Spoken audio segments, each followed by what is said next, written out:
ونعمل كده شير سكرين كده محترم. بورشن هو ده بالظبط. كويس، شايفين كويس صح كده يا جماعه؟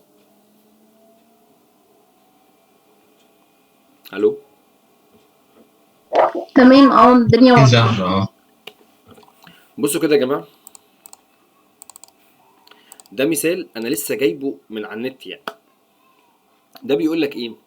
ان ده الشركه دي اسمها مجموعه الاهلي التجاريه. مجموعه الاهلي التجاريه بتقول لك ايه؟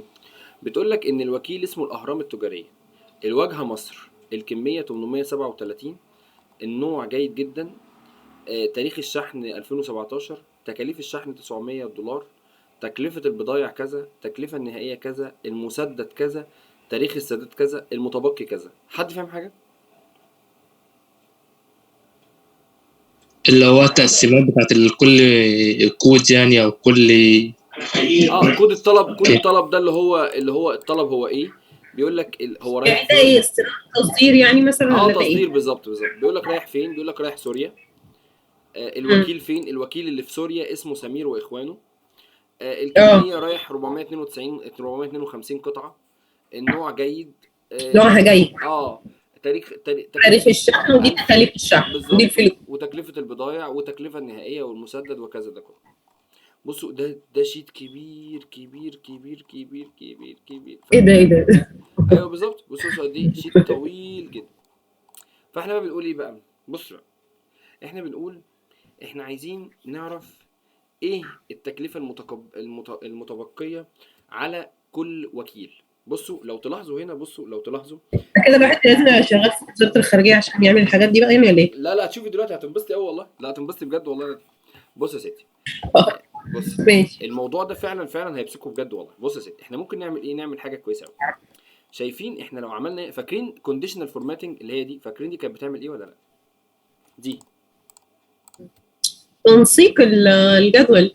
لا لا. بتظلل أو بتعمل اللون على الخانة يعني. بالظبط. كويس كويس يا يحيى. بص يا يحيى، لما نيجي نقف هنا كده ونيجي ندوس كونديشنال فورماتنج ونيجي ندوس هايلايت وعلى الدوبليكيت، بص اللي يحصل كلهم في منهم شويه يعني. بص انا وانا قاعد كده، بص شايفين حسين ابن خلدون دي؟ حسين خلدون وحسين خلدون تحت بعض اهو، شبه بعض اهو، صح ولا غلط؟ امم العلوان الاهليه والعلوان الاهليه اهي، بس هم واخدين كود مختلف وكود مختلف. طب دلوقتي بص كده يا ستي، بص كده يا نادي، خليكي معايا، ركزي كده معايا. وليكن احنا عايزين نعرف كل وكيل عليه كام التكلفه المتبقيه دي. يعني لو نفترض ان انا عايز اعرف العلوان الاهليه دي فاضل لها كام، يعني المفروض تدفع كام او عليها كام. فاهم قصدي؟ تمام. تمام. في بقى اختراع بجد بجد بجد والله العظيم. بصوا يا جماعه اسمعوني كلكم، يا ريت يعني تسمعوني كلكم في الحته دي. اسمها البيفت تيبل او الجداول المحوريه. ده اختراع يا كوتش، انا مش بهزر. ده بيلخص داتا بطريقه بشعه. انت مش متخيله يا ناديه، شايفه كميه الشغل ده قد ايه؟ هوريكي هيخلص في قد ايه. خلاص تمام. تمام ماشي. بصوا كده يا جماعه، اول حاجه في قائمه هنا اسمها انسرت. حد هنا فاتح اللابتوب معايا؟ حد شغال على اللابتوب غيري انا؟ أيوة أنا شغال تمام. بجد والله يعني انا والله مبسوط والله يعني. كويس يعني انتوا حد معايا شغال على اللابتوب؟ اه. انا بحبكم قوي. بصوا يا جماعه، بص احنا هنيجي هنا على كلمه انسرت اهي، انسرت، وهندوس على كلمه اسمها بيفت تيبل اهي، بيفت تيبل. هندوس عليها هتلاقوا علم تظليل كده او ظلل اهو الجدول كله. واخدين بالكم العلامه اللي هي اللي هو ده التظليل ده، اللي هو المربع المنقط ده؟ الو، انتوا معايا ايوه ولا تمام. تمام انتوا معايا تمام. ولا مع الاسف؟ انتوا معايا ولا لا يعني؟ او لا يعني، فاهم؟ ايوه معاك. تمام. حضرتك. اول ما دوسنا على كلمه انسيرت جاب لنا الجدول ده، دوسنا اوكي. بيقول لك انت هتنقل الجدول ده في نيو شيت. نيو شيت هندوس اوكي. نقلنا اهو في شيت اسمه شيت 3. تمام اهو. وبيقول لنا ايه بقى؟ احنا عايزين نعرف الوكيل. بصوا كده ركزوا، الوكيل هنشده هنا. القايمه دي اسمها الرو. معلش يا جماعه في صوت جنبكم عالي قوي. بصوا يا جماعه، الرو ده زي ما انا قلت لكم، انا افتح بس الكاميرا لحظه. الرو ده اللي هي الصفوف، والكولوم اللي هي الاعمده. خلاص كده. تمام. بس انا هقفل الكاميرا عشان الكاميرا بتبطئ النت.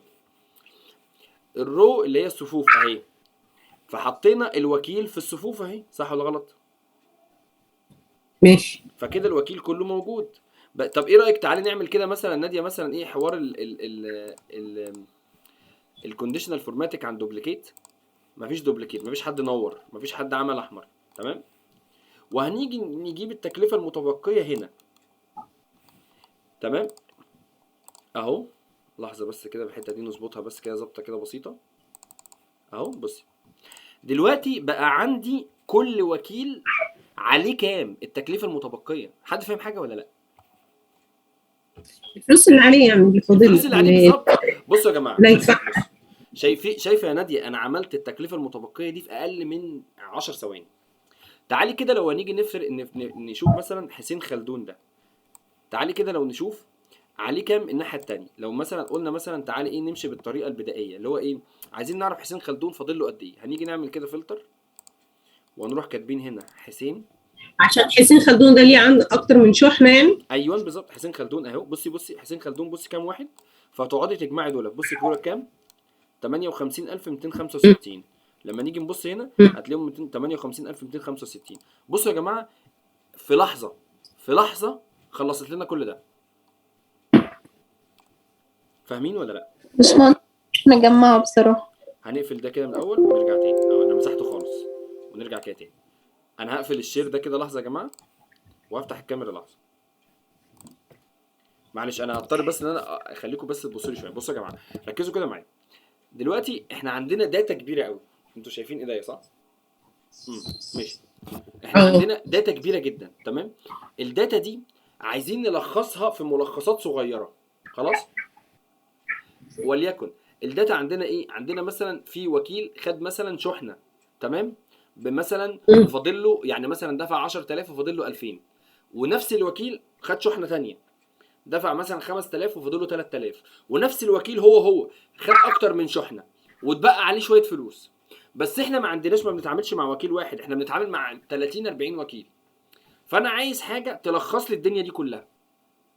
عايزه اطلع الوكيل الواحد ده الكام شحنه بتاعته دول فلوسهم كلهم كام اللي فلوسهم عليه. كام او فاضل عليه كام، او ايا كان. ما هو اصل دي مش حاجه واحده، ده انا لسه نادي هنخش في تفاصيل كتيره. فاهم قصدي؟ يعني انا بقول لكم ايه، دلوقتي انا صاحب الشركه او انا صاحب المصنع ده، فانا عايز اعرف كل وكيل عليه كام. فاهمين؟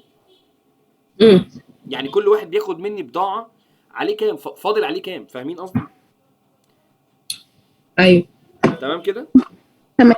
انت بقى هتعمل خطوه تلخص، تجيب تكتب اسم واحد يطلعه لك كله، يطلع ايوه كل حاجه انا عليه. عايز الخص الدنيا دي كلها يا ناديه. بصي يا ناديه، انا دلوقتي صاحب شركه. ركزي كده في اللي انا بقوله، تمام. انا دلوقتي صاحب شركه، ورحت كده للمحاسب اللي عندي قلت له بقول لك ايه، انا عايز في ظرف 5 دقايق اعرف كل واحد بيشتري مني فاضل عليه كام.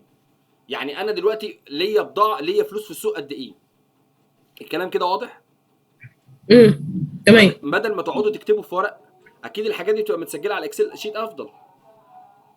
فاهمين قصدي؟ اكيد. فطبعا لما انتوا بتفضلوا ثواني، لحظه الصوت عليه كده.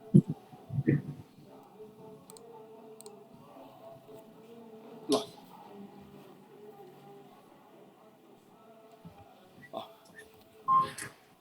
بصوا يا جماعه، فطبعا انا دلوقتي لما اجي اروح للموظف اللي عندي واجي اقول له انا عايز اعرف ايه الفلوس اللي ناقصاني او ايه الفلوس اللي في السوق عندي اللي انا ليا عند كل كام، على كل واحد كام، هيطلعها لي في لحظه.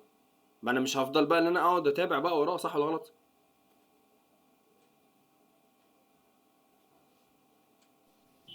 ايوه تمام. تمام يعني صح. تمام. ماشي. انا هقفل بقى الكاميرا. تمام ماشي. نعمل بقى الشير سكرين اهو. تمام. بصوا بقى يا جماعه، دولت انا صاحب المصنع اسمه مجموعه الاهلي للتجاريه، تمام كده. تمام. دلوقتي دولت الناس اللي بتاخد مني بضاعه. انتوا كده شايفين ولا لا؟ او انتوا سامعيني ولا لا؟ ايوه. دولت الناس اللي بتاخد مني بضاعه، تمام. فانا عايز اعرف مثلا ليا فلوس قد ايه. عارفين بالطريقه البدائيه كانت عاملين ازاي؟ حد هنا بيشتغل اكسل يا جماعه ولا لا؟ الطريقة البدائية إن كنا بنطرح المجموع لا لا لا من مش اللي كده يا ناديه، بيطلع لنا. مش كده. مش الطريقه البدائيه اللي انا عايز اعرف هي التكلفه اه المتبقيه، هي متجهزه لي كامله اهي. دي اسمها التكلفه، بصي اهي، اه بصي اه اهي، لا. بصي دي اسمها التكلفه المتبقيه. ثواني اهي، ثانيه اهو، نخليهم بس كده في النص كده شويه عشان تشوفوا. التكلفه المتبقيه دي اللي هي ده المفروض ان انا يعني اهي، نصغر بس كده الشيت شويه اهو. دي الفلوس المفروض اللي انا ليا عند الناس بيها، تمام. طب انا عايز اعرف مم. خليفه للتجاره ده انا فاضل لي قد ايه عنده. فكنت هاجي هنا اروح مدور كده، اروح جاي هنا مفلتر وادوس هنا خليفه للتجاره، واروح بصي جاي هنا واعمل هنا صم، صح كده ولا لا؟ كده جاب لي مم. 81438. تمام. ده تمام. خليفه بس، ده خليفه بس، تمام. طب انا عايز اعرف لكله. فاهمه قصدي ولا لا؟ انتوا يا جماعه عطلتوا ليه تمام. كده؟ انتوا مالكم عطلتوا ليه كده بجد؟ لو سمحت، هو انا بعمل فلتر؟ نعم. ازاي بعمل فلتر؟ الفلتر اهو، بتيجي هنا، ثواني لحظه، اهو بتيجي هنا فلتر، وبتروح دايس على الشكل القمع ده كده، تروح دايس عليه كده اهو، وتلاقي الفلتر ظهر، اللي هي العلامات اللي هي ظهرت دي كده، السهومه اللي تحت لتحت دي كده. الكلام واضح؟ تمام. داتا داتا، وبعد كده تدوس على فلتر. فلتر. تمام، اوكي، تمام، ماشي، شكرا. تحت امر. انتوا معايا يا جماعه ولا لا؟ انا بجد انا حاسس ان انتوا سكتوا كده فجاه. معاك بس عشان الصوت عندي. طب انتوا يعني انتوا فاهمين اللي انا بقوله ولا مش فاهمين؟ انا حاسس انتوا مش فاهمينه بجد. نص نص بصراحة. طب بص يا ستي، بصي، انا هعمل حاجه كويسه جدا، وليكن انا عايز اعرف ايه احنا بعتنا في بعتنا قد ايه بضايع لمصر. هل كده الكلام واضح ولا لا؟ تمام. يعني انا عايز اعرف الواجهه. بص، مش بيقول لك مصر اهي، مش بيقول لك ان الطلب ده راح لمصر، وان الطلب ده راح لمصر. فاهمين ولا لا؟ تمام. انا عايز اعرف كام طلب راح لمصر. هتعملوها ازاي؟ هنختار بقى اللي نعمل من فلتر ونكتب اسم الشحنة اللي احنا او الجهة اللي احنا عايزين اه مصر اهي، نعرف. مثلا مصر اهي، مصر صح كده؟ يعني اكتب هنا مصر اهو، صح كده؟ فمصر راح لها كام تمام. او راح لها كام بضاعه اهو. ثواني كده، انا عايز بس دي اصغرها سنه عشان دي يعني مزولاني شويه اهي. بص، لما اجي اهو مصر دي كام، هيقول لك راح لها 34 قطعه. عشان احنا هنا بدل ما ندوس مثلا ايه وندوس كاونت ايه، صح ولا غلط؟ كاونت ايه، واروح معلم عليها كده كلها، واروح دايس انتر. لا، هي كاونت ايه دي عدت كله، لا انا عايز دولت بس 34 قطعه. فاهم قصدي ولا لا؟ لا نشيل دي. الو. عايز تحسب هما كام شحنة يعني؟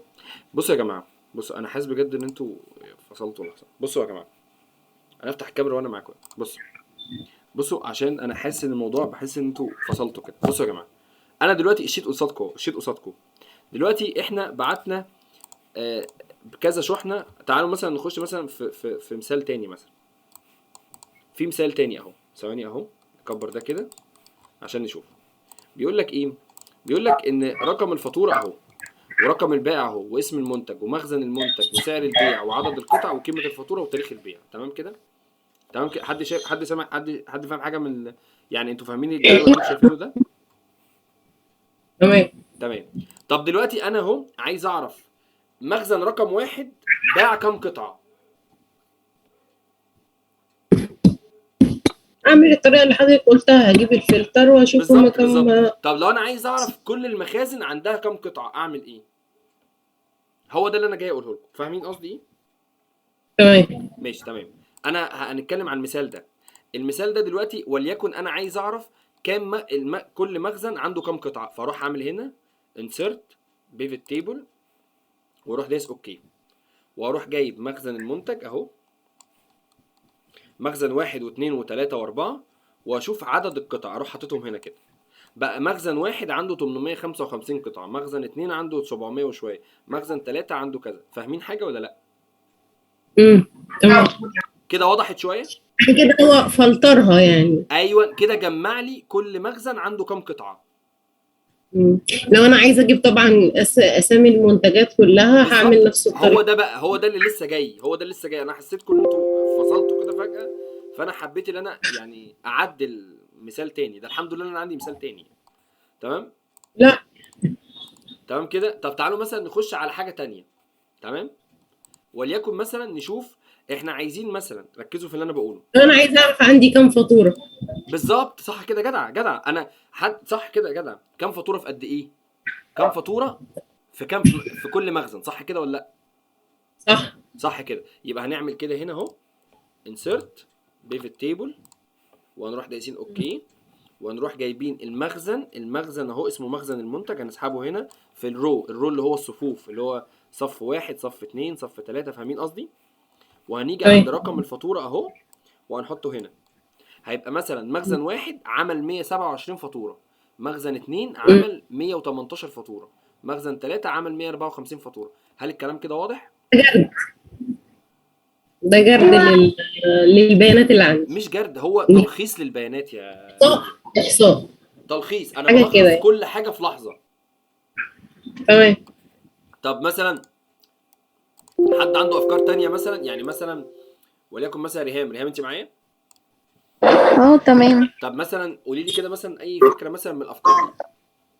ممكن لو انا بعمل بحث مثلا عن عدد ال اي حاجه مثلا عدد المطلقات في مصر مثلا هو ده. لا او سيبك من مصر. ده، سيبك من ده. وليكن انا بكلمك على المثال ده. طلعي لي كده من المثال ده، عايزين نلخص حاجه مثلا، تحبي نقول ايه مثلا؟ من الامثله بتاعت المخزن والحاجات دي. ايوه بالظبط. هو انا ممكن اقول حاجه، قول يا حسن. مثلا من كل مخزن جايب لي فواتير بكام مثلا. بس بالظبط جدع جدع. يبقى هنستخدم المخزن من هنا مع قيم الفاتوره، صح كده؟ عدد القطع. لا قيم الفاتوره، قيمه الفاتوره. هو كم بيتكلم، قطعة؟ لا هو بيتكلم، صح. هو عايز يعرف كل مخزن باع فواتير بكام، صح كده يا حسن؟ مظبوط، انهي واحد اكثر ربحيه مثلا. صح جدع كويس قوي. يبقى هنيجي نعمل هنا، هنروح جايين هنا insert pivot table وهنروح دايسين اوكي. هيروح بعد كده قايل لي المخزن، هنروح جايبين المخزن نحطه في الرو اللي هي الصفوف، وهنجيب على قيمه الفاتوره نسحبها في هنا اهو. بص اهو، تعالى بقى كده اهو. بص بيقول لي ايه؟ بيقول لي ان مخزن 1 باع ب 117,000 جنيه، مخزن 2 ب 99,000، مخزن 3 ب 129,000، مخزن 4 ب 101,000. يبقى أكبر واحد هو مخزن 3 129,000 جنيه. ممكن برضه اشوف ايه اكتر منتج مبيعا يعني بينهم من كويس اسامي أوي. المنتجات. أيوه تعالي كده، تعالي أنت يا ريهام. أيوه أنت جاية صدقيني. ماشي تمام. يبقى نجيب أكتر منتج، اسم المنتج أهو، أكتر منتج مبيعا في إيه؟ في الفترة مثلا. إيه رأيك مثلا لو نقول مثلا في فترة ده، كل ده في شهر ديسمبر. تمام. يبقى ايه رأيك نجيب تمام. اكتر منتج مبيعا في المخازن. يعني ايه المنتجات اللي باعها كتير مميزة. في المخازن؟ باي. يبقى هنعمل ايه؟ يبقى هنعمل برضو insert pivot table اوكي. تمام. بصي بقى يا ستي، ركزي بقى في اللي انا بقوله ده عشان الموضوع ده كبير. بص، اسم المنتج هنحطه هنا اهي، منتج 1 منتج 10 منتج 11 وهكذا. تمام كده. تمام. وبعد كده هنحط مخزن المنتج هنا. فاهمه دي ولا لا؟ ها؟ يعني المخزن المسؤول عن المنتج ده. بص يا ستي، بصي، المنتجات حطيتها كصفوف، صف اهي تحت اهي اهي. يعني تمام. منتج 1 منتج 2 منتج 3 منتج 4 وهكذا. المخازن حطيتها بالكولوم. فاهمين قصدي ولا لا يا جماعه؟ بقى مخزن 1 مخزن 2 مخزن 3 مخزن 4. فاهمين؟ يعني حضرتك قصدك اني مثلا ممكن منتج متكرر في كذا مخزن ولا ايه؟ لا انا بتكلم، بص لو انا جيت عكست الايه، بصي كده، كذا منتج موجود في بصي، لا كذا مخزن. بصي هقول لك على حاجه. المنتج موجود في كام مخزن؟ بصي هقول لك انا على حاجه. لو انا حطيت اسم المنتجات هنا، بصي كتير، بصي كتير، فاهمه؟ فبحطهم في الرو اللي هي الصفوف. لما بحطهم في الصفوف بيبقوا تحت بعض هنا، بتبقى شكلها الطف، ما بتبقاش متعبه.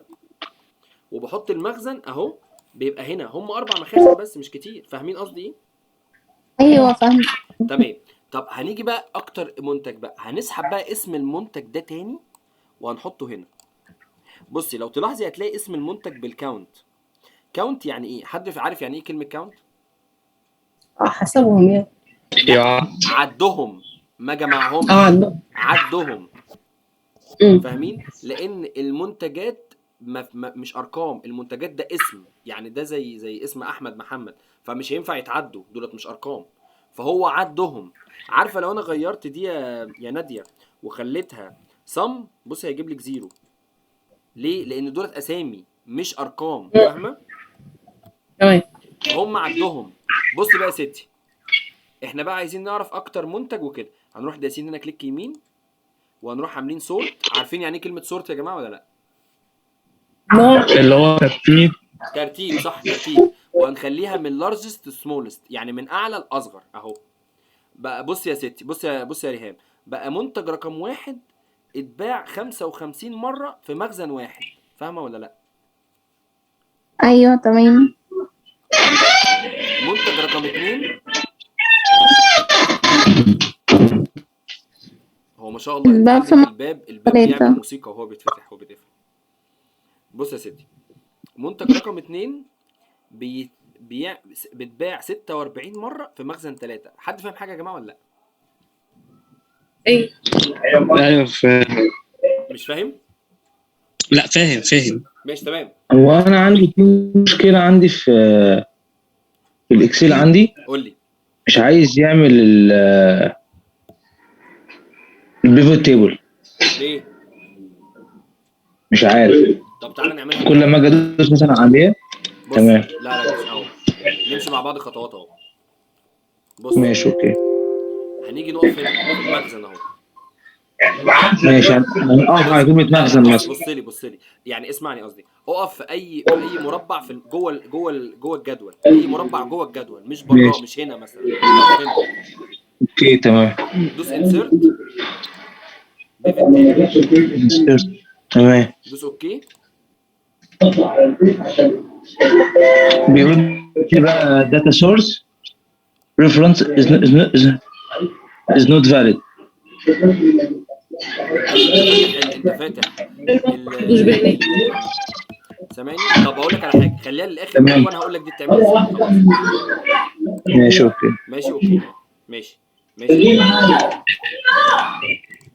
بصوا يا جماعه اهو، دلوقتي اهو احنا قلنا ايه؟ احنا قلنا عايزين اكبر منتج. اسمعيني تاني كده يا ريهام عشان نقول الحته دي. احنا قلنا احنا عايزين تمام. اكتر منتج اتباع في المخازن، صح كده؟ يبقى هناخد اسم اه المنتج اهو، اسم المنتج، وهناخد المخزن هنحطه في الكولوم، يعني يعني كولوم 1 كولوم 2 كولوم 3 كولوم 4، دي اسمها كولوم. تمام. وهنيجي عند اسم المنتج ونحط فيه الفاليو. الفاليو دي اللي انت لو عايزه تجمعي تطرحي كده اهي. وبعد كده نعمل تمام. سورت من اكبر لاصغر اهو. فبقى عندك المنتج رقم 4 ده اكبر منتج اتباع منه 55 قطعه في مخزن رقم 1. واصغر منتج المنتج رقم 7 اتباع منه 18 قطعه في المخزن رقم 4. هل كده المثال ده واضح بالنسبه لكم؟ الدنيا تمام. كده اتحسنت شويه ولا انتوا لسه عطلانين برضو؟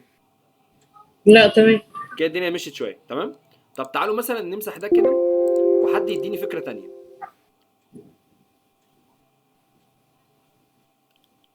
عدد القطع في كل مخزن.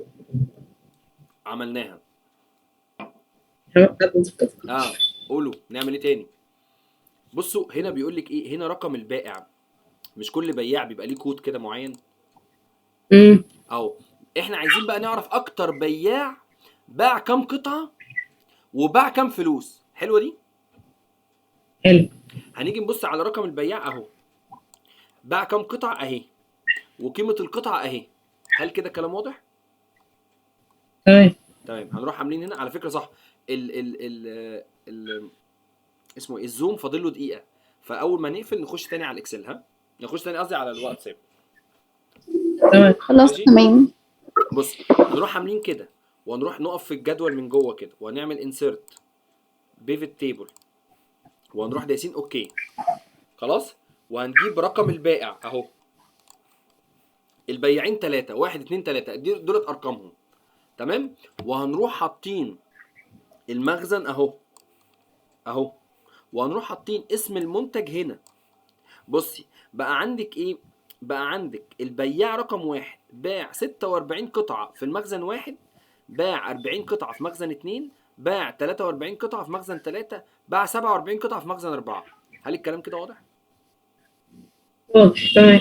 دي بقت افضل شوية كده صح كده؟ يعني كده الكلام بقى اوضح سنة. طب ثواني بس نوقف انت ريزيوم كده ونبتدي نخش على الشير سكرين اهو على ده. تمام. فكده يا جماعه كده جاب لنا كل بياع باع قد ايه في كل مخزن صح كده؟ واكبر بياع باع هو البياع رقم 1. هل كده الكلام واضح صح كده؟ تمام. تمام. طب ما ايه رايك مثلا نعمل دي كده مثلا؟ طب ايه رايكم نخليها الموضوع معقد شويه؟ يعني مثلا نعمل ايه؟ هقول لكم نعمل ايه. ايه رايكم لو احنا عملنا نعرف ايه المخزن اللي باع عدد قطع وتاريخهم ايه؟ فاهمين قصدي ولا لا؟ يعني مثلا يقول لك ان في يوم 7 بصي المخزن وعدد القطع. في يوم ايه؟ يعني بصي يوم مثلا 7 ديسمبر اهو المخزن رقم 1 باع 10 قطع قصدي 7 قطع. تمام؟ وهنا يوم 17 مثلا باع 4 قطع مخزن رقم 1. طب ايه رايك بقى نشوف المخزن رقم 1 ده نفرطه باع في كل يوم كام قطعه؟ ايه رايك يا ناديه؟ انا عايزه رقم، يعني انا عايزه مخزن واحد بس. لا انا عايز كل المخازن طبعا، بس انا عايز اعرف طيب. كل مخزن الايام اللي باع فيها القطع. تمام. هنروح عاملين هنا كده هنا ونروح دايسين انسيرت. عدد القطع والتاريخ. بصي كده ركزوا في اللي انا اقوله. كل مخزن ركزوا في اللقطه دي. كل مخزن باع كام قطعه وتاريخ القطعه دي اتباعت امتى. فاهمين؟ ايوه فاهم على تمام. فكره يا جماعه الموضوع بصوا يا جماعه موضوع البيفت تيبل ده اسمه البيفت تيبل او الجداول المحوريه. ده موضوع بيلخص لكم داتا. انتوا ممكن كل ده على فكره يا جماعه تعملوه من على الاكسل. يعني مثلا لما اجي اقول لك مثلا يا ريهام مثلا انا عايز اعرف يوم 7 12 احنا بعنا كام قطعه. هتروحي جايه هنا تروحي دايسه فلتر اهو وتروحي هنا عامله تكتبي هنا 7 مثلا 7 اهو يوم 7 اهو 7 12 يا فندم احنا بعنا كام قطعه. هنروح عاملين كده بعنا 125 قطعه. طب تمام. طب انا عايزك يا ريهام تعملي لي الفرق ما بين يوم 7 ويوم 8. فهتروحي جايبه هنا يوم 7 احنا بصي ركزي كده يا ريهام في العدد يعني ايه في الشغل المانيوال اللي انا هعمله. يوم 7 هتروحي هنا شايفاه بقى 125 قطعه. هتروحي هنا جايه وتكتبي هنا 8 اهو. يوم 8 هيبقى كام؟ 140 قطعه. لا يا فندم ده يوم 8 ده اكتر من يوم 7. طب ما هو كده شلل. فاهمه؟ طب لو قال لك مثلا قارنيني ما بين الايام كلها. فاهماني؟ الموضوع هيبقى شلل اكتر. فاهمه؟ الو. ايوه تمام. بصوا اهو هتروح جايين هنا وهنروح جايبين انسيرت اهو وهنروح جايبين بيفت تيبل. هنروح دايسين اوكي وهنجيب بصوا بقى يا جماعه هنجيب المخزن مخزن المنتج اهو. هنحطه فيه الرو اللي هي الصفوف. يعني يبقى كلهم تحت بعضيهم هنا. مش هنحطهم في الكولوم. يعني مش هنشيلهم ونحطهم هنا. مش هيبقوا كده. فاهمين قصدي؟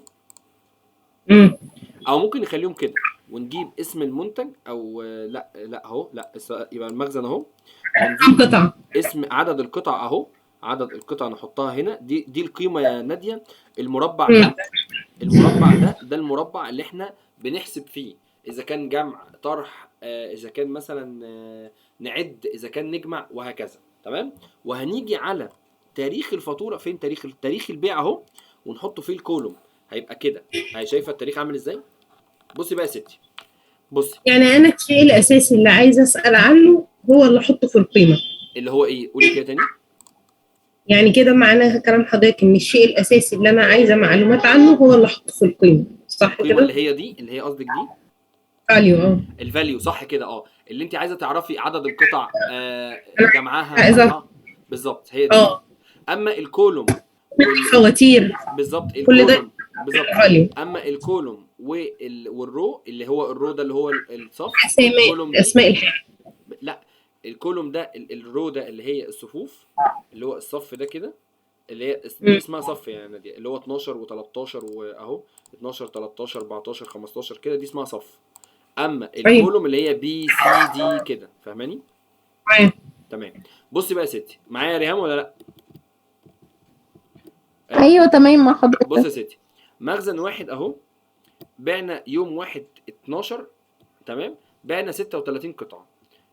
يوم 2 12 بعنا 20 قطعه. يوم 3 بعنا كذا، لحد ما بصي شايفه دي فضه، ده مخزن 2. بصي مخزن 2 احنا يوم 9 12 ما بعناش حاجه، كانت زيرو، فاهمه؟ تمام. دي التحليلات. بصي يوم 22 12 ما بعناش حاجه، فاهمه قصدي ايه؟ فبقى بصي، دي التحليلات اللي انت تقدري تعمليها على الاكسل.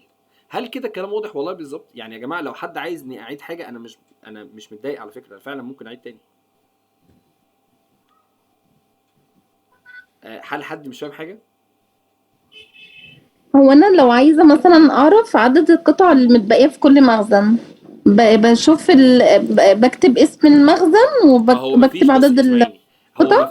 هو مفيش هنا عدد قطع متبقيه. بصي يا ريهام، بصي، احنا بنشتغل على الداتا اللي موجوده قصادنا، تمام؟ الداتا اللي موجوده قصادنا بيقول لك ايه؟ ان ده رقم البيع، اسم المنتج، اسم المخزن، عدد القطع، سعر البيع كده. لكن مش موجود قصادنا القطع المتبقيه، فاهمه؟ يعني مم. عارفه عشان تعملي قطع متبقيه دي هتعملي ايه؟ هتجيبي رصيد المخزن اساسا وتطرحي منه عدد القطع اللي باعها، بس انت ما عندكيش رصيد مخزن. يعني فاهمه قصدي؟ الموضوع بيبقى معقد شويه. ايوه انا فاهمه. بكلمك اللي انت تشتغلي على الداتا اللي موجوده قصادك كده. يا جماعه المثال ده كويس بالنسبه لكم؟ يعني فهمتوه كويس؟ هضمتوه كويس؟ المثال ده احسن من اللي فات. لا، هو والله، بس يعني هو انتوا بس لا عطلتوا فيه. بالظبط. انا على فكره انا رايح للي فات على فكره، يعني انا جاي اهو دلوقتي على ده، يعني احنا هنشتغل على ده دلوقتي، تمام كده؟ بالصلاه على النبي كده يا جماعه، حد يقول لي نطلع ايه تلخيصه؟ يعني حد يقول لي احنا عايزين مثلا نطلع حاجه من هنا، مين اللي هيبتدي؟ اقروا كده الشيت كويس، اقروا كده الداتا اللي قدامكم دي كويسه، وقولوا لي احنا عايزين مثلا نطلع تحليل لكذا مثلا. ها قولوا لي بقى. عايزه تكاليف الشحن لكل وكيل. بس كده جدعه، ايوه انا عايز انا الدماغ اللي بتصحى دي. هنروح هنا عاملين كده، نقف في اي مربع في الشيت، ونيجي هنا انسيرت، ونيجي نيو، تمام؟ الوكيل اهو، تمام؟ دي الوكلاء. تكاليف الشحن اهي، الفاليو. بس كده اهي في الفاليو. وهنيجي نعملها كده بالكومه خلاص. يعني مثلا الاهرام التجاريه ده تكاليف الشحن كانت عليه كانت 15800، الشام كانت 19000. طب ايه رايك لو احنا عملنا كليك يمين وعملنا سورت، اللي هي ترتيب الداتا من اكبر لاصغر؟ اكبر حد دفع تكاليف شحن الشام التجاريه دي للتجاره دي، اصغر واحد سمير واخوانه. عامل كويس. تمام كده؟ تمام تمام. حلوه دي بجد، جدع ناديه. حد عنده افكار تاني في الشيت ده؟ ممكن احنا نشوف التكلفة النهائية لكل حاجة، يعني بالمنتج اللي دفعه وتكلفة الشحن والحاجات دي. بس ممكن نقول وكيل واحد مثلا، ايه رايك؟ نشوف تكلفة البضاعة. صح، مم. تكلفه البضاعه حلوه انا بحبها. ايوه، طلعوا لي كده الناس اللي جواكوا دول. بص يا ستي، احنا نبتدي بايه يا استاذه ريهام؟ عشان انا اديت لناديه فرصه. تبتدي بايه يا ستي؟ عادي مفيش مشكلة، أي حاجة بقى نختار وكيل مثلا ماشي، خليفة التجارة. وكيل وتكاليف البضاعه، صح كده؟ اه. ماشي، هنروح جايين هنا انسيرت اهو، بيفت تيبل، وهنروح دايسين اوكي، وهنروح جايبين الوكيل هنا نحطه في الرو دي اللي هي عدد الصفوف اللي هم تحت بعض، ونجيب تكاليف البضاعه اهي، تكلفه البضاعه اهي نحطها في الفاليو او القيمه، اللي هو بيقول لك الصم دي اللي هو بيجمع لك كل تكاليف البضاعه. عارفين صم اف اللي احنا كنا عاملينها المحاضره اللي فاتت او اللي قبليها هو بيجمع كل حاجه تخص الاهرام او تخص اي وكيل اهو، ونعملها كده اهو. بصي اهو، تعالى نعملها بقى من اول سورت دي كده ونعملها كده. بيقول لك الباز للاعمال التجاريه عمل تكلفه بضاعه 372,000 جنيه. اصغر واحد سمير واخوانه عمل 154,000 جنيه تكاليف بضاعه، يعني دفع تكاليف بضاعه. تمام كده يا جماعه؟ تمام. يحيى انت معانا؟ مع حضرتك. اتفضل يا باشا، قول لي كده بقى، انا عايزك تديني كده حاجه معقده. طب انا ممكن اسال سؤال؟ اتفضلي. طب انا لو حابه في تاريخ معين ايوه اعرف الوكيل ايوه وتاريخ انا معين. انا كنت انا على فكره كنت محتاج حد يقول لي الرد ده. انا عايز حاجه معقده، مش عايز حاجه سهله. قولي لي يا ستي. انا محتاجه تاريخ اعرف الوكيل والفلوس اللي دخلت، التكلفه النهائيه والتكلفه المتبقيه في تاريخ معين الله عليكي، بس اقفي بقى معايا كده، بالنسبه للوكلاء. خليكي معايا معلش كده. انا عايز اعرف مين اللي بيتكلم معايا. الاء صح؟ الاء الاء. بصي كده الاء، تعالي بقى كده يا ستي بقى كده اهو. معلش يا يحيى انا هخليك في التقيله، معلش اصبر شويه. هو نفس السؤال برضه. بص يا ستي، احنا عايزين ايه؟ معلش تاني كده، احنا عايزين نقول لي تاني، قولي لي كده تاني. عايزين نعرف تاريخ. عايزين نعرف في تاريخ معين. ايوه اي تاريخ، يعني مثلا نقول 7/12 مثلا. ماشي احنا واقفين عليه ده. ماشي عايزه اعرف الوكيل. ماشي تمام، والتكلفه النهائيه والتكلفه المتبقيه. بس كده. وقفي بقى لحظه، هنروح واقفين هنا كده اهو، نعمل انسيرت بيفت تيبل وهندوس اوكي. خلاص هنجيب التاريخ هنحطه ازاي؟ هنحط التاريخ هنا كده، التاريخ هنحطه في الكولوم اهو. بصي تاريخ فبراير مارس ابريل مايو يونيو يوليو اغسطس. بصي خدي بالك. نعم ماشي اهو، عشان بس كان في حد كان بيتكلم معاكي. ماشي اهو. بص يا ستي اهو، ده كده التاريخ الاول. بعد كده هنجيب الوكيل اهو، تمام. وبعد كده تكاليف النهائيه اهي هنحطها هنا. وبعد كده التكلفه المتبقيه نحطها هنا. الموضوع كبير قوي. طب تعالى بقى نعمل، انت قلتي بقى في تاريخ ايه؟ يوم ايه؟ يوم 7/12. 7/12. 7/12 ده كان يوم ايه؟ اهو 12 اهو. فيش 7/12، في 7/12 هنا. ثانيه.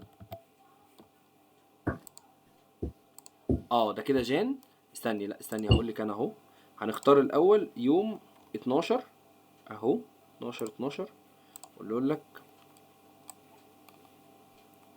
فين 12 اهو. 12 هي 12 ورا ولا قدام؟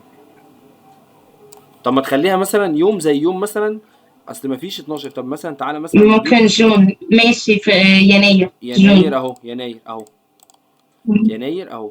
ونروح فاتحين دي كده اهو. قال لي يوم كذا كذا كذا. هنيجي مثلا يوم، احنا ممكن بقى نخلي التاريخ ده، لا انا هقول لك بقى، دي حلوه الفكره دي، جدع. احنا ممكن نطلع التواريخ دي كده لفوق كده شويه، نحط التاريخ ده هنا. بصوا يا جماعه بقى، الفلتر دي انا ما اتكلمتش عليها. الفلتر ده التاريخ اهو. بصوا اهو، فاهمينه؟ انا هقول لكم دلوقتي ايه اللي هيحصل. التكلفه النهائيه والتكلفه النهائيه والتكلفه المتبقيه اهي. وهنيجي عند التاريخ يوم كام يا ستي؟ احنا قلنا ايه؟ 7/12. لا نشوف بقى 7/12 بقى، ده احنا خلاص عملناه. 7 اهي. 7/12 وندوس اوكي. مفيش 7/12. الله. ولا 12/7؟ لا دي 12/7 مش 7/12. 12/7. ايوه 12/7. 12/7 او يبقى اهو 12/7 اهو.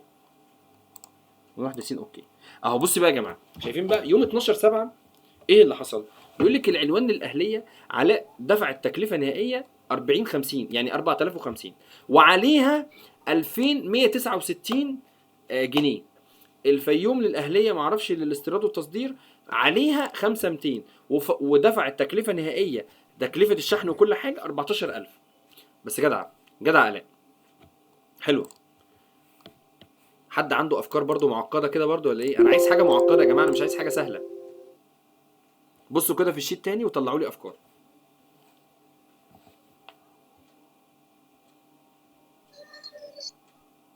طب اساعد انا شويه. تمام. انا عايز اعرف سامعيني ولا لا؟ انا سامعين حضرتك. شايفين النوع ده بيقول لك النوع جيد جدا وممتاز. انا عايز اعرف انهي نوع اللي بيتباع اكتر. ها كلام واضح؟ معلش حضرتك انهي نوع ايه؟ اللي بيتباع اكتر، اتباع اكتر. يعني بيقول لك بصي في نوع بيقول لك جيد جدا، جيد جدا، ممتاز. انا عايز اعرف اكتر الانواع اللي بتتباع. يعني هل مثلا الانواع اللي بتتباع من عندي الجيد بس، ولا الممتاز بس، ولا الجيد جدا، ولا الرديء؟ فاهمين قصدي؟ التكلفة المتبقية يعني؟ مش تكلفه متبقيه، انا عايز اعرف كام منتج اتباع جيد. يعني بصي هو في مثلا، يعني عارفه زي الفرز الاول والفرز الثاني والفرز الثالث. فهو الفرز ده زي كأنه جيد. فاهمين؟ جيد جدا ممتاز. قصدي الوكيل والنوع. بالظبط، هو ده اللي بتكلم فيه، اللي هو عايز اعرف انهي فرز. ما هو انا معلش بصوا يا جماعه، يعني انا عايز، عارفين يا جماعه فرق الفرز الاول، فرز تاني، فرز تالت. انا عايز اعرف انهي اكتر فرز بيتباع من عندي. هل الكلام كده واضح؟ تمام. ماشي. يعني انا والله عايز اغير جيد جدا بفرز اول وفرز تاني والكلام ده. بص هنيجي نعمل كده insert pivot table new، وهنيجي نعمل الوكيل اهو، وهنيجي نعمل النوع اهو. النوع هتبقى في الكولوم عشان تبقى كده. فاهميني؟ لان لو تخيلوا بقى لو انا حطيت النوع هنا، بصوا لو انا حطيت النوع تحت الوكيل اللي هيحصل. بصوا ايه ده، شكلها مش عاطفي خالص. فاهمين قصدي؟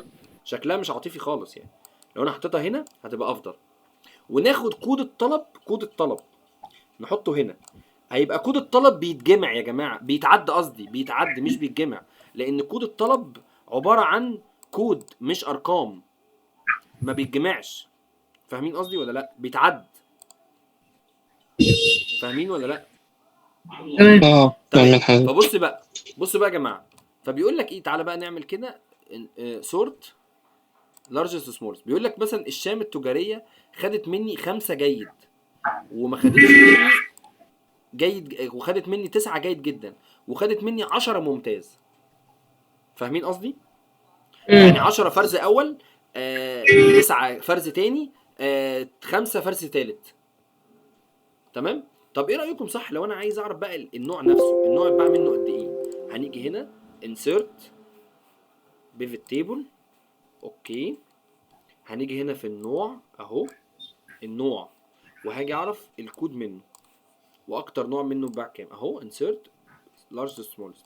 اهو بيقول لك اكتر نوع اتباع منه منتجات اللي هو الجيد والممتاز.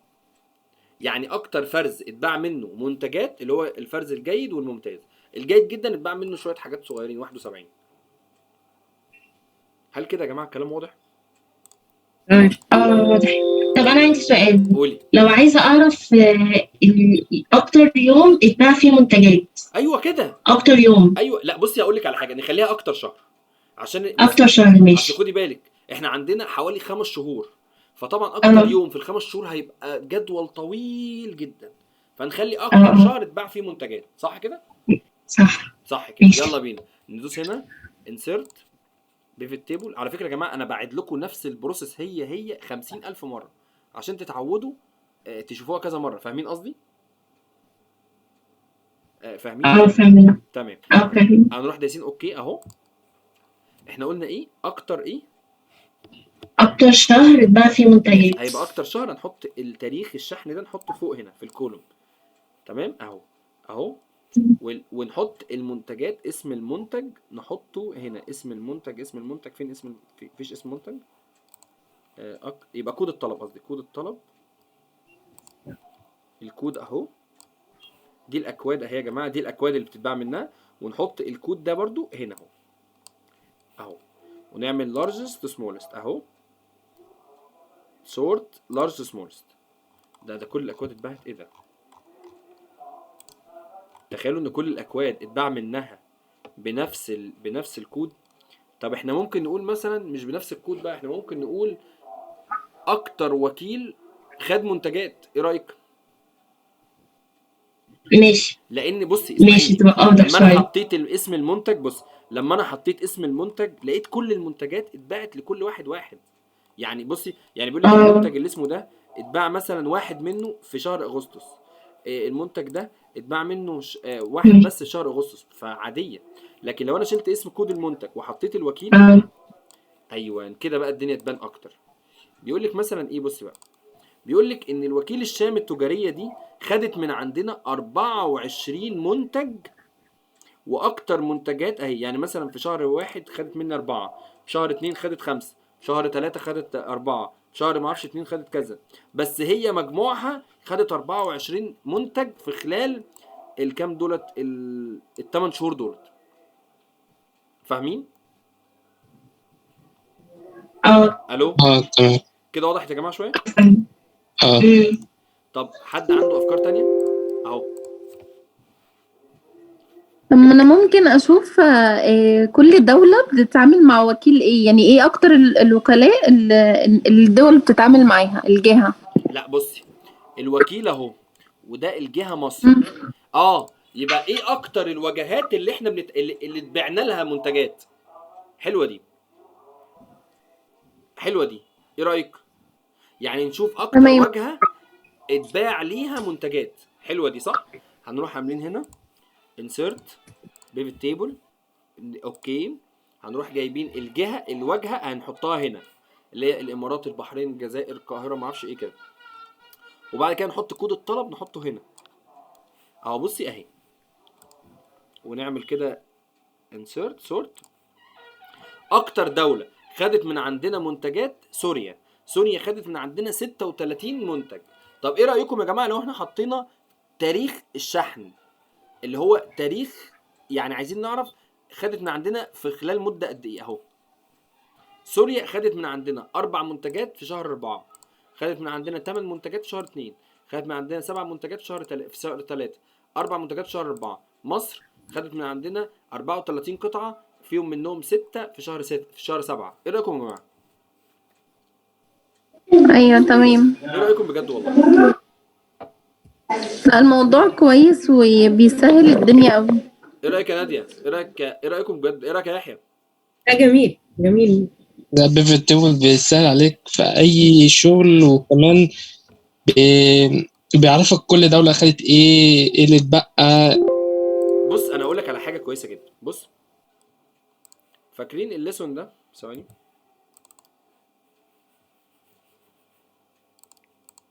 ثواني اوريك حاجة. فاكرين بيانات الموظفين دي؟ الشيت اللي احنا كنا بنعمله الشهر اللي فات، المرة اللي فاتت. الو اه تمام. فالشيت ده مثلا من ضمن الحاجات، انا عايز اعرف كام واحد اداري، وعايز اعرف كام واحد مهندس، وعايز اعرف كام واحد محاسب. هنعمل ايه؟ هنروح جايين هنا انسيرت، واقول لك دي موظفين اكتر ولا لا؟ لا هم دول اكتر. انسيرت بيفت تيبل بقى المسمى الوظيفي اهو. وهنروح حاطين ده اسمه ايه هما، المسمى الوظيفي. المسمى الوظيفي اهو هنحطه هنا، وهنحط برضو المسمى الوظيفي هنا يعدلنا.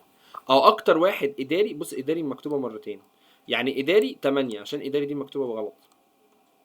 ومثلا المحاسب 4، والمهندس 1، والقانوني 1، والآذن ومعرفش ايه ده 2، وهكذا. طب تعالى مثلا نشوف مثلا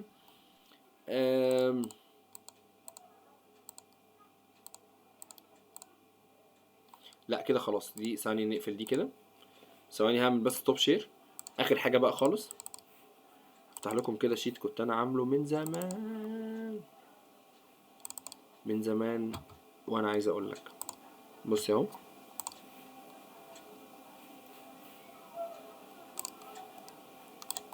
دي اخر حاجة كده يا جماعة نعملها وخلاص على كده.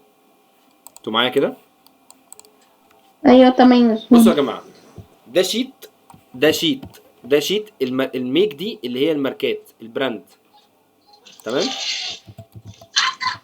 الو تمام تمام. بصوا يا جماعه، بصوا يا جماعه، الموضوع ده حلو قوي. ده اسمه البراندات، ده البراند دي العربيه اسمها نيسان وهيونداي، ودي سنه الصنع بتاعتها، ودي الاوريجين دي اللي هي اللي هي بلد المنشأ بتاعتها، اهي اللي هي عملتها. ودي وده الانجن سايز ومعرفش ايه، حاجات زي كده كتير قوي قوي قوي. ممكن دي نمسحها دي كده خالص. ونخلي دولت. تمام كده يا جماعه؟ تمام.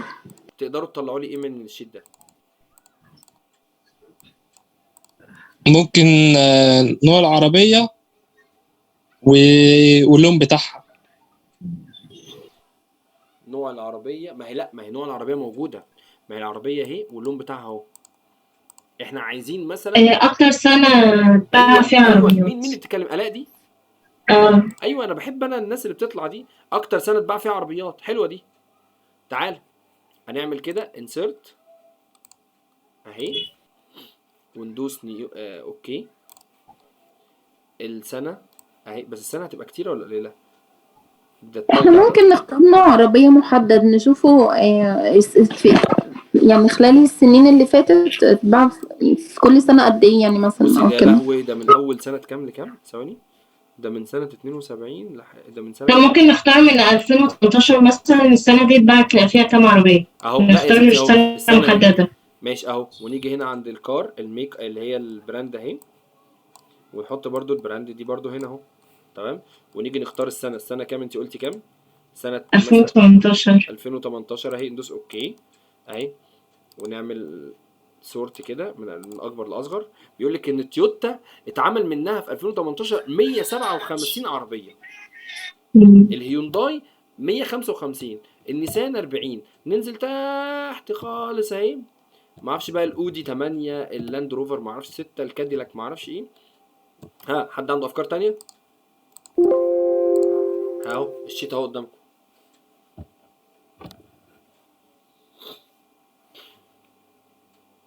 طب اساعد انا شويه؟ اتكلم ولا ايه؟ تمام. ايه اكتر لون يا ريت. اتباع؟ الكلر اهو.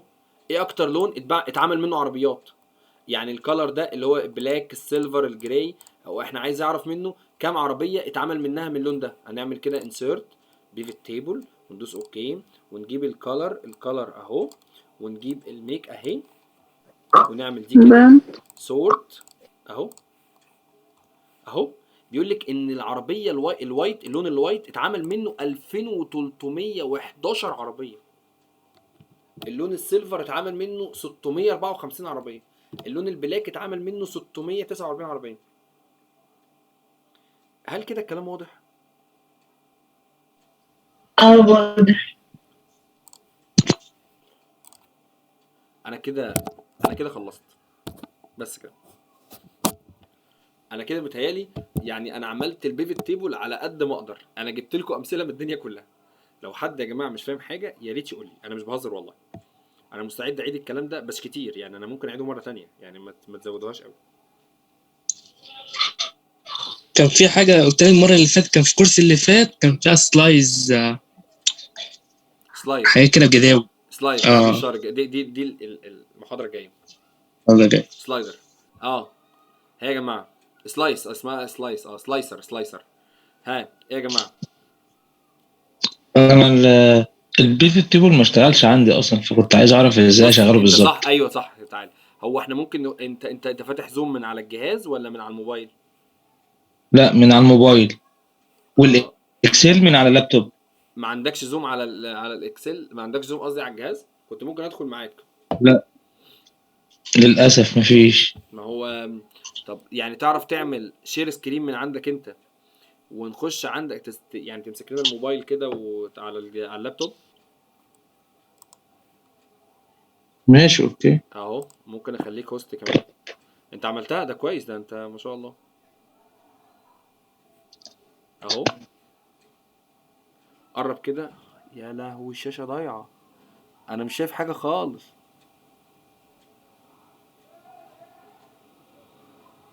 ايوه دوس اوكي تحت، دوس اوكي تحت. انا اقول لما ادوس اوكي بيطلع لي داتا لا لا لحظه سورس. لحظه، دوس كانسل، دوس كانسل، دوس كانسل، دوس كانسل. ماشي اوكي. اوكي اقف في الشيت، اقف في الشيت في اي شيت كده. انا هقفل كده، انا هقفل الكاميرا عشان ما بتعملش. فاهم؟ انت سامعني صح؟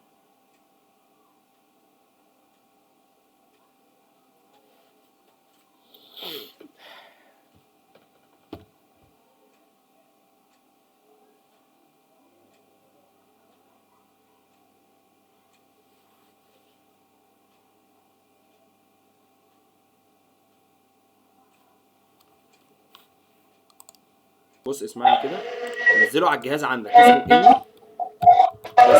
على اللابتوب يعني؟ على الجهاز عندك، على الجهاز اللي انت بتشتغل عليه على الاكسل، تمام؟ اسمه اني ديسك.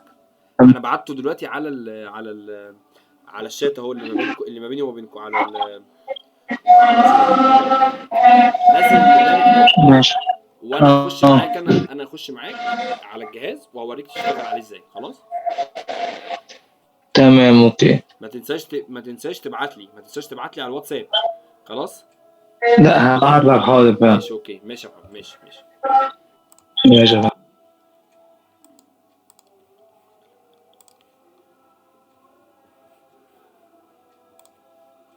كده انا خلصت.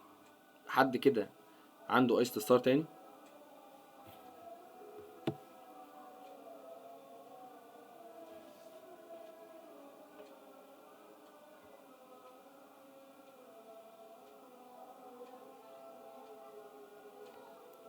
الو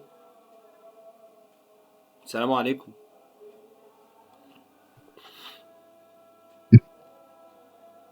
انتوا سامعيني ولا لا؟ ايوه سامعين حضرتك. يعني انتوا كده، انا كده خلصت. طب حد يعني انتوا حد عنده استفسار تاني؟ لا شكرا. تمام. طيب محدش عنده اي استفسار؟ لا تمام، الدنيا كويسة. طب زي الفل. اشتغلوا بقى على البيفت تيبل. البيفت تيبل ده كويس قوي. اسمه هو، بص هكتبه لكم على الشات اهو، اسمه بيفوت تيبل عشان لا بيفوت لا بيفوت تيبل اهو، عشان تفتكروا اسمه، عشان تبتدوا تشتغلوا عليه على طول. اوكي يلا استاذنكم. انا كده تمام قوي، وان شاء الله المحاضره الاخيره هتبقى كويسه باذن الله. خلاص يا جماعه؟ هما كلهم كام محاضرة؟ 4. يعني دي المحاضرة كام؟ التالتة ولا الرابعة؟ لا دي التالتة. هو ممكن يا نادي عشان الوقت الحلو بيمر بسرعه، فانت مش حاسه بالوقت، يعني مش حاسه بالمحاضرات. ممكن. ماشي يا جماعه، يلا عايزين حاجه؟ لا شكرا. ماشي، مع السلامه. مع السلامة.